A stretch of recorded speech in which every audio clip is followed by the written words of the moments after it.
Welcome everybody today to Going Global, from proposal to implementation. We're going to cover a lot of things in this presentation, but first we'll go ahead and introduce ourselves. So my name is Kellyanne Lauer. I am a proposal manager with the Research Development Group, which is a part of KED, the Knowledge Enterprise Development, and I'm presenting today with Ashley Haygood. Hi, I'm Ashley Haygood. I'm a project manager in Global Operations, which is also a unit of KED. All right, just to give you a brief overview of what research development is. Research development, again, our group goes out across campus and supports groups and teams who are pursuing funding opportunities to grow our research enterprise across the campus. So we have a number of different functions. I'll go over a few of them. So we have an events coordinator who coordinates different events. You're attending one of those events today. The events fall into a number of different categories. We do training events. We do different collaboration events. We do kickoff events to introduce opportunities to faculty. Lots of different things going on around campus. We also have a few competitive intelligence analysts. These folks work on looking forward, looking into the future, and gathering a lot of information and data that helps ASU leadership make decisions about where we should be going and where we should be driving our research priorities. We also have limited submissions. If you've ever seen a solicitation that limits the number of proposals that can be submitted by an institution, this is how that would work. Our limited submissions group would actually run an internal competition to select the most competitive proposal to put forward. We have proposal management, which, again, I'm a proposal manager, and we go out once the solicitation is live, and we actually work with faculty teams across campus to help them prepare and plan and submit a proposal. And then we have graphic design. We have an art director who supports a number of different graphic design functions across our office, but really helps with proposal graphics and figures and helps teams think about how to present ideas graphically in a really easy to understand and powerful way. And I think I covered all of our different functions. If you want to learn more about us and get some blog updates and funding opportunity updates, you can visit us at funding.asu.edu. This website will be going through a revamp in the next couple of months, so if you visit it today, it might look different if you visit it a couple months from now as well. And then we'll actually cover global operations. So global operations really is your one-stop shop for anything global projects. So from proposal all the way to implementation, we can help you sort through any issues that might arise dealing with foreign travel, foreign operations such as personnel, taxes, legal issues, to even foreign visitors. So really coming to us is the main place to come for any type of questions, and we can connect you with the different resources across campus and then also outside at ASU that we utilize for these services as well. All right, so this is the first of a number of workshops that we're going to be offering this spring called Proposal Development Workshops 2.0. A lot of you are probably familiar with the proposal development workshops that were offered this last fall and have been offered in years prior. Those were kind of the introductory workshops to talk about how to plan and prepare to apply for research funding, and then this set of workshops takes that to the next level. So we do encourage you, if you haven't already attended or watched the content from the first proposal development workshops, go back and take a look at that, and then you can sign up for all of these workshops on Research Academy. All right, so before we dive in, we'll do just a brief overview of what we're going to cover. We're going to talk about the project lifecycle. We're going to talk about different perceptions that faculty from across ASU have had about working on global sponsored projects. We're also going to use a scenario to walk you through how to start your project. And then we'll just end with some ASU resources and stakeholders that might be useful to you as you get started. All right, so a lot of you have probably seen this graphic up here before. This is the project life cycle. Most projects at ASU are going to be unique in what they are covering, but all of them are going to go through the same project life cycle here at ASU. And what we're going to talk about today is about when do you consider the implications of doing global work? When in the project life cycle do you start to think about that? And if you want to access and click into this graphic and explore these different steps, you can find that on Research Admin at asu.edu. All right, so this workshop is building on a couple of past workshops. So just to walk you through how we got here, earlier this fall we offered a workshop called USAID 1. This was an introduction to sponsors that fund global projects and global work. We then had a workshop number 2 in this series, which is how to develop a proposal for USAID. And then this is the third workshop. This is touching on, okay, you've planned your proposal, you've actually won your award, now how do you get started? All right, and then we're going to go through some perceptions, misconceptions that faculty across campus have had. We went out and solicited these from faculty members who have worked on a number of different global projects, so these are just some things that you guys might be thinking, and we wanted to share some reactions. So first of all, you might be thinking that what you propose, what you write in your proposal and submit, and then find out that you're a finalist for award, that's going to be your project.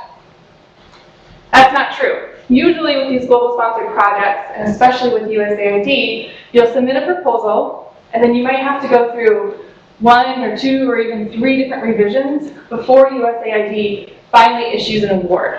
So your award would actually be your proposal plus all of those revisions, and that would be the project that you're actually going to implement.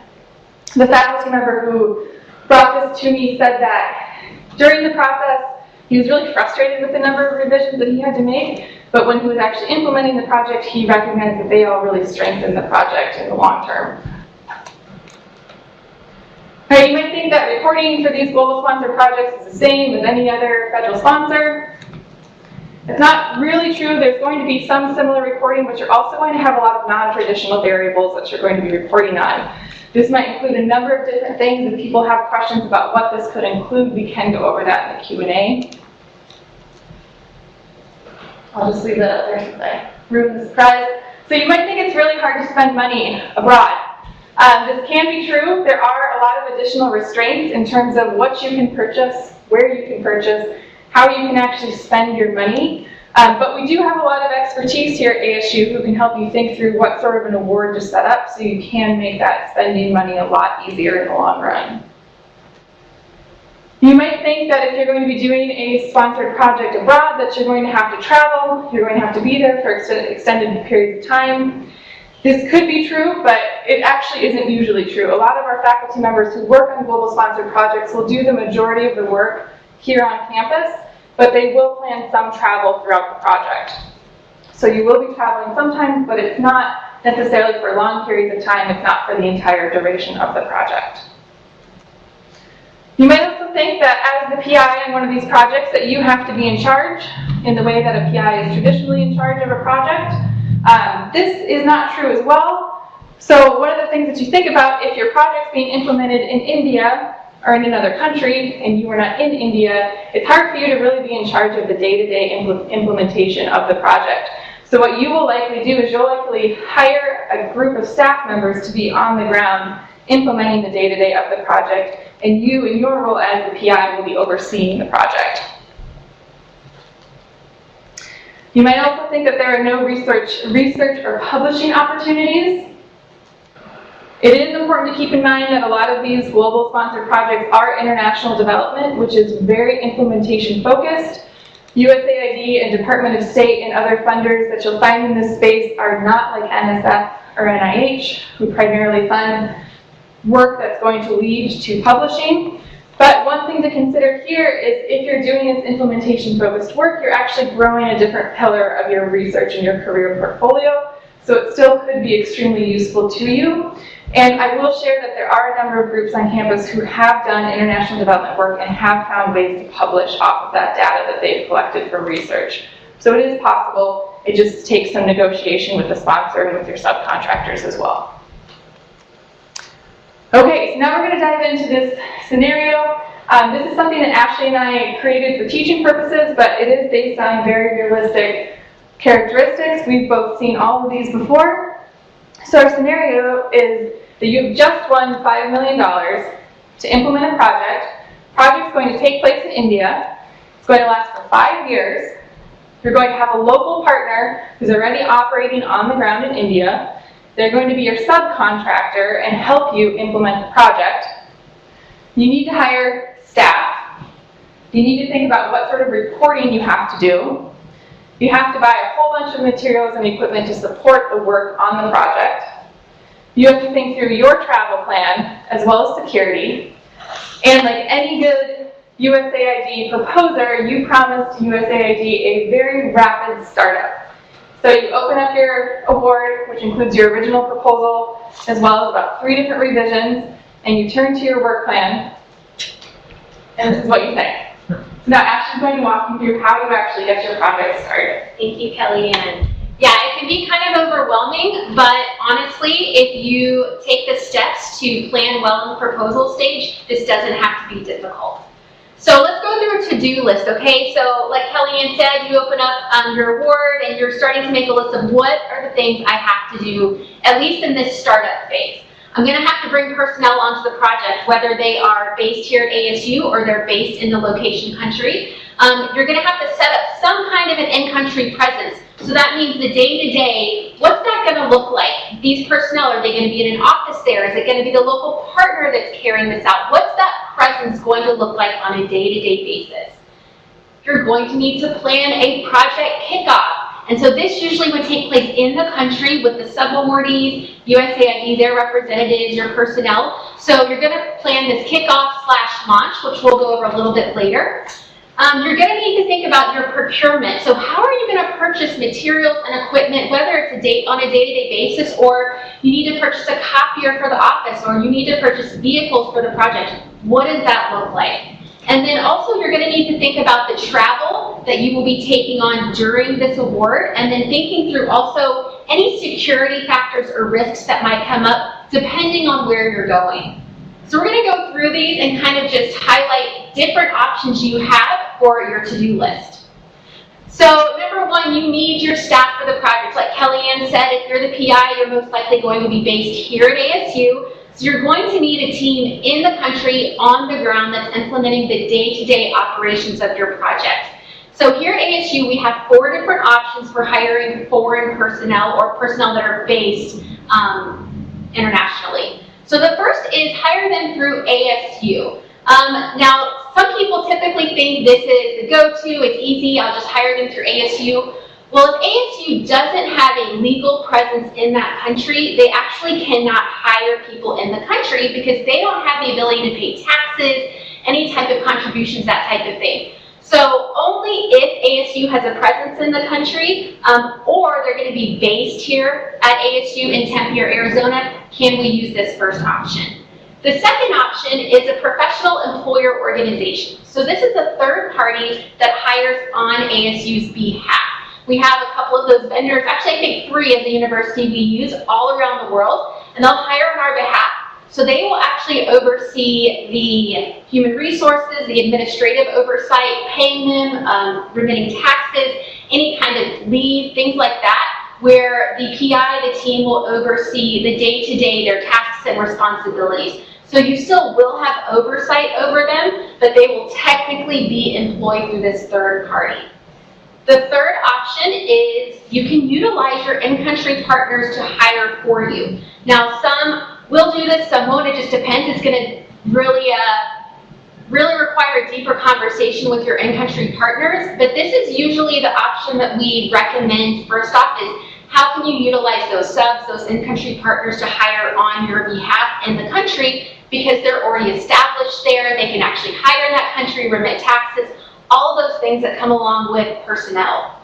And then lastly, independent contractor. So say you just need someone for a short amount of time, or you need a specialist or someone who has specific knowledge related to your project, and they just need to come on for a little bit here and there. You can actually still utilize ASU's independent consultant and contractor process for this. So this actually can be used for people that are foreign-based. So what does this look like for our India scenario? So you have a chief of party, he is American, and so what we're going to do is we're going to utilize a PEO or a professional employer organization to hire him on our behalf because they're able to, like I said, remit those taxes, pay into his pension if that's something in that country. They can actually purchase private medical insurance, which most expats are going to want, or that's actually required or customary for an expat employee. Your staff positions, so the other staff that'll be in the country on a day-to-day basis, we're going to have our sub, that local partner, they're going to actually hire on our behalf. So it will go through their payroll, through their human resources. And then lastly, we decided that we need a specialist in a certain area for this project that's going to come on here and there, but that does this work for a lot of other people or a lot of other organizations, and we're going to utilize ASU's independent consultant and contractor process. Now, something to keep in mind with this third option is a lot of countries are really clamping down on consultants or contractors that are being, they really are employees.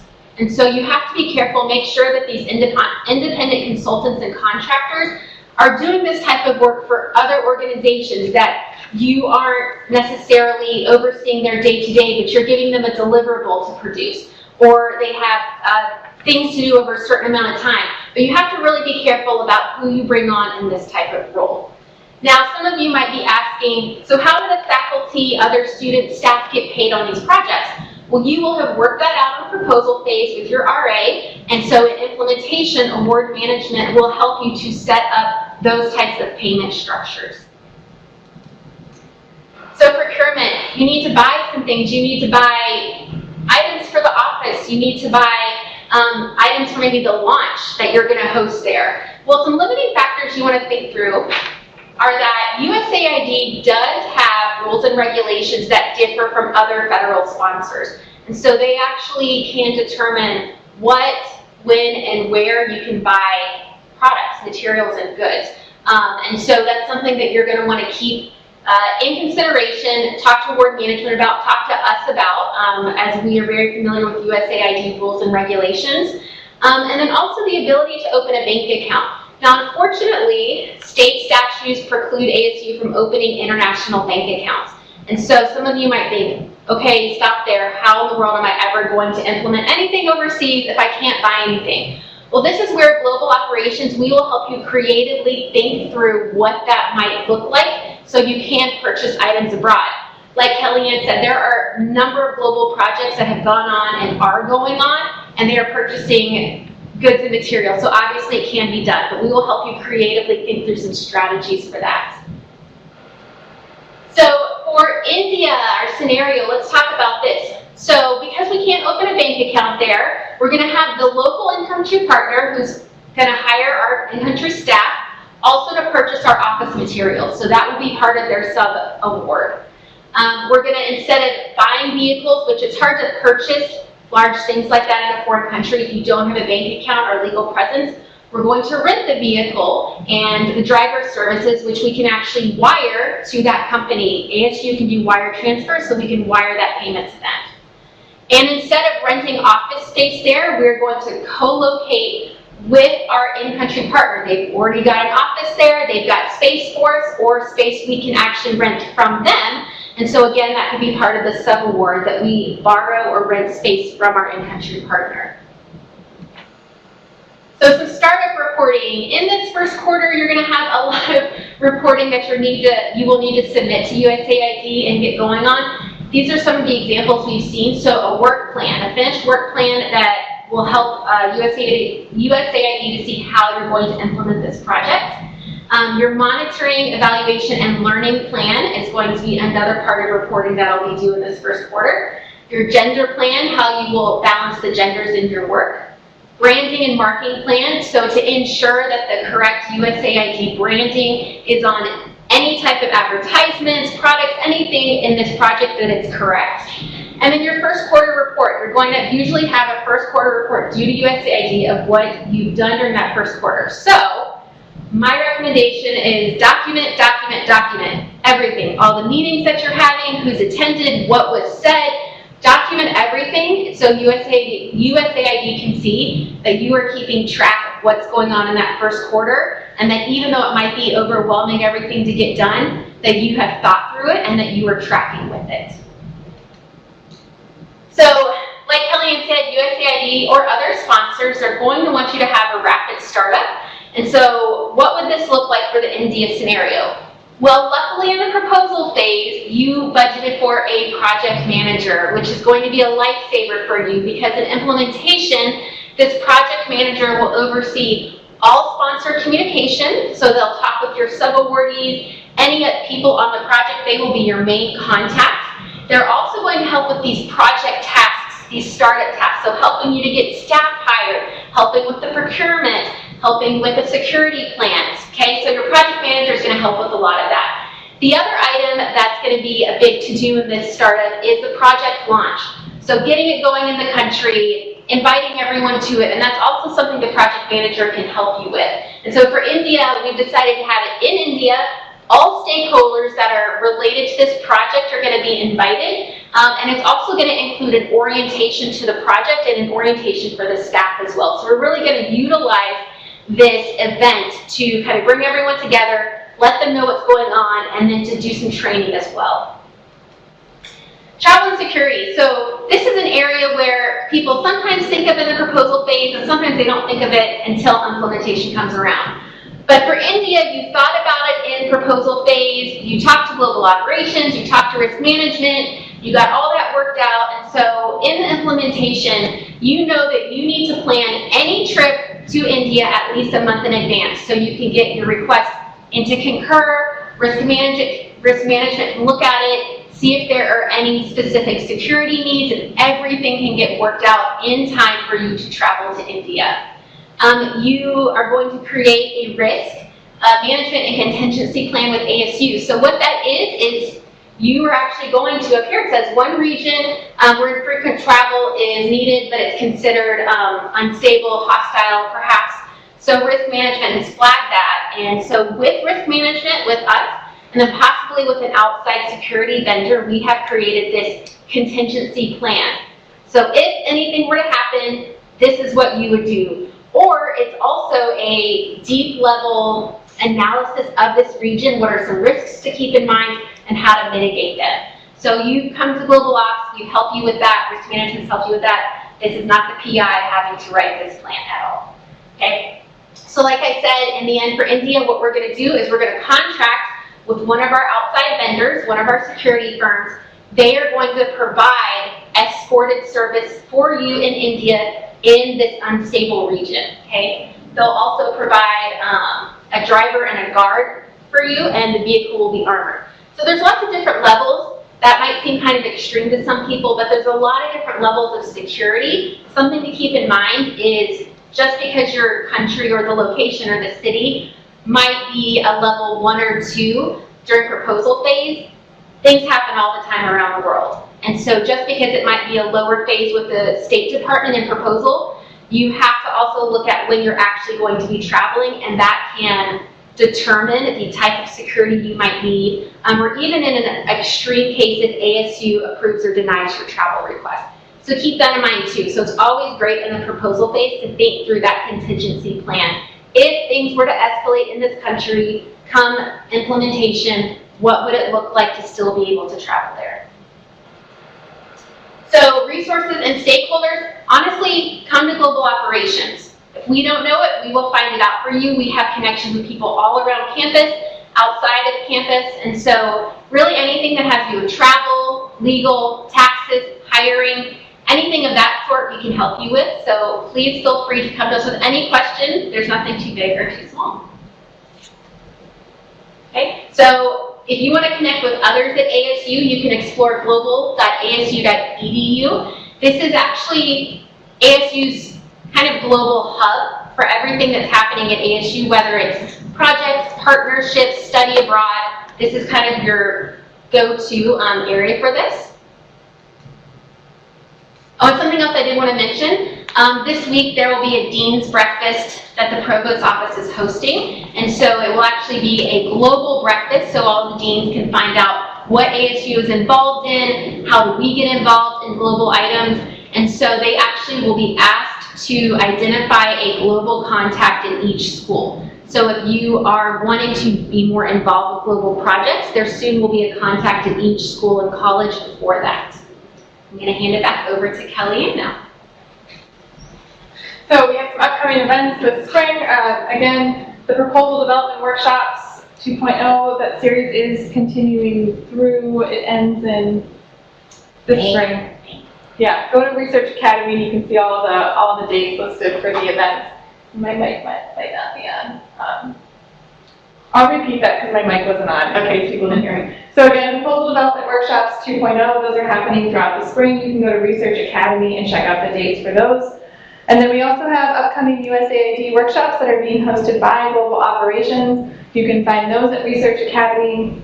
It's a 3-day event, if I remember correctly, and you can sign up to attend the entire event, or you can sign up just to attend individual sessions. They have it broken out quite nicely, so you can take a look at those as well. And then we will just pause and leave some time for questions and answers. We did leave plenty of time because we thought there might be some good conversation that'll come out of this. So I'm going to let all of the people in the room, they wanting me to say that there, have the first shot at asking the questions, and then we'll move online. So online folks, you might have to wait a while. She laughed, I think that's funny. All right, any questions from the room, and then we'll go online. No.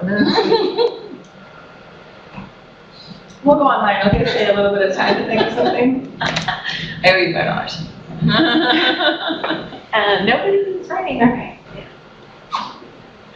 So we can hang out for a couple minutes. When Ashley and I were putting this together, there's a lot of information to cover in terms of starting up a global project. And if anybody online or in the room has experience either proposing a project or negotiating an award or even starting a project, and you want to share some insights or any sort of lessons learned from your own experiences, please feel free to. There's definitely a community developing at ASU that is gaining this experience, but we're still always learning new lessons with every project. Yeah, and I want to again highlight the USAID workshops. So what it is, it's a deep dive into the rules and regulations that govern USAID cooperative agreements. So it will be a lot of information over 3 days, but it will be really helpful to further understand how you can implement a project, if you can implement a project, the different stipulations that surrounds global work with USAID. And each day we're going to have a brown bag, lunchtime sort of table discussion. And each of the 3 days we're going to highlight a phase of the project. So the first day will be startup. So if you have experience with that, or you're wondering what does it look like to start up a project within the ASU context, that would be a great lunch for you to come to. The second day, it's going to be execution, so kind of, the rest of the life of the project. And then the third day will be closeout, which is one that a lot of people have questions on because USAID, like we said, is a different animal altogether. Their closeout process is different, their requirements are different, and so we'll have a great discussion on what that might look like within our context and what you need to look for in your award and looking forward. So I remember it was Anne that said the best time to start thinking about closeout is the first day of your project. So always being proactive. I have a question. When is that? Wait. No, I'm getting it. Oh, no. Hardly work. Oh, no. And Melinda has something to share online.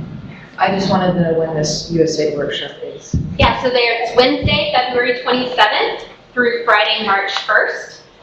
So 3 days. It's going to be in the Memorial Union. And so, like Kellyanne said, you can go on to Research Academy and you can actually register for the sessions that are most applicable to your work. We know 3 days is a lot to ask for people to take out from their work schedule, so there are specific sessions that have to do with, say, procurement or property standards or source and nationality. So the things that USAID is going to specifically require when it comes to implementing an award. Melinda's comment is, if there's a piece of advice that I can share with international projects, at least from an RA standpoint, is don't be afraid to get creative. Many times international projects are completely different than how we think about typical federal funding. Okay. I completely agree. From the masses here in the audience, can you give an example of 1 or 2 projects that maybe in the past year have either started up or closed down, and that maybe people could look to for reference if they're thinking about doing proposals and implementing projects, and what kind of vein of work has been successful in the past? Not saying that it should be limited to that, but if you could describe 1 or 2 projects, that'd be helpful maybe. And even a proposal phase or a project phase would be helpful.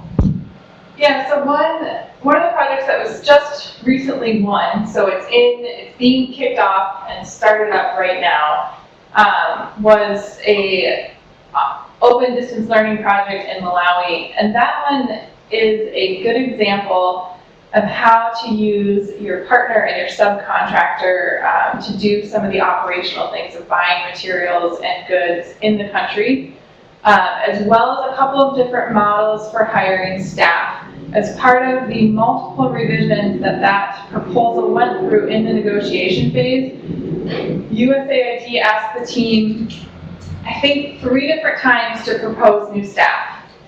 And so we had identified outside candidates, gotten them on board, gotten letters of commitments for them, proposed with them, and USAID came back and said, we don't like these people, propose new people.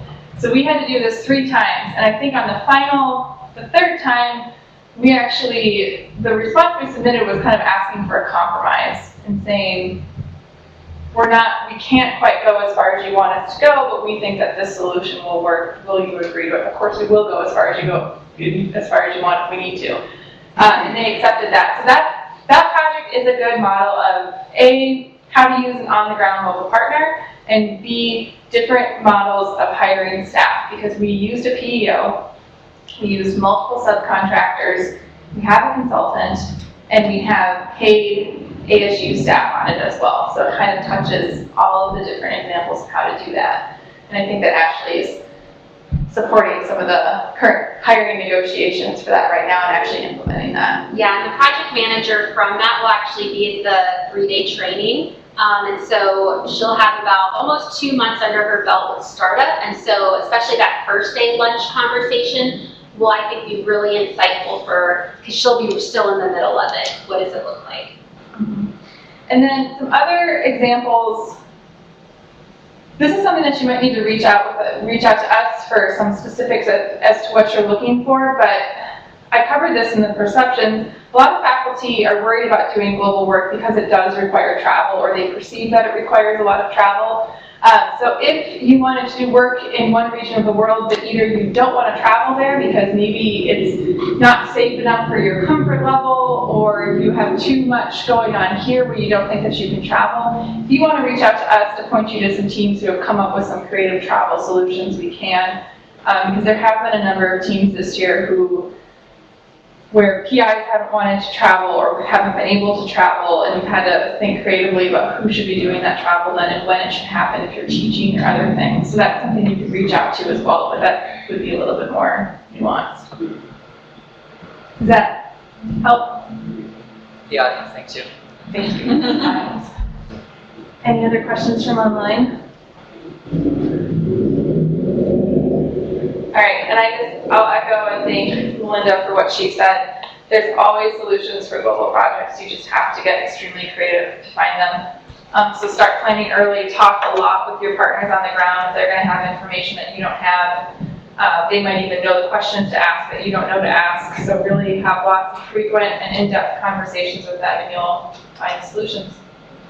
Yeah, the consultant we're having come in to teach the USAID workshops, she is a consultant for Commensum who puts on this training, but she also goes to USAID and trains their own staff and their own rules and regulations. She's worked overseas, heading up different regions, just multiple different activities around the world. And so she would be a great resource to just pick her brain over those 3 days of some of those creative strategies that maybe she's had to employ or she's seen people throughout her time doing this training, strategies they've employed as well.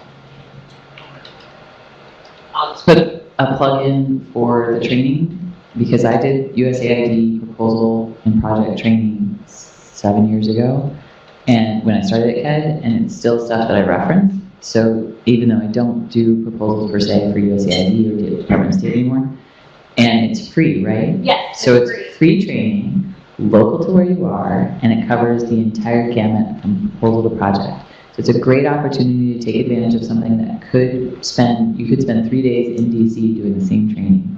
So I will heavily plug it for people who want exposure to USAID for their career path development, or potential things that they perceive will be coming their way.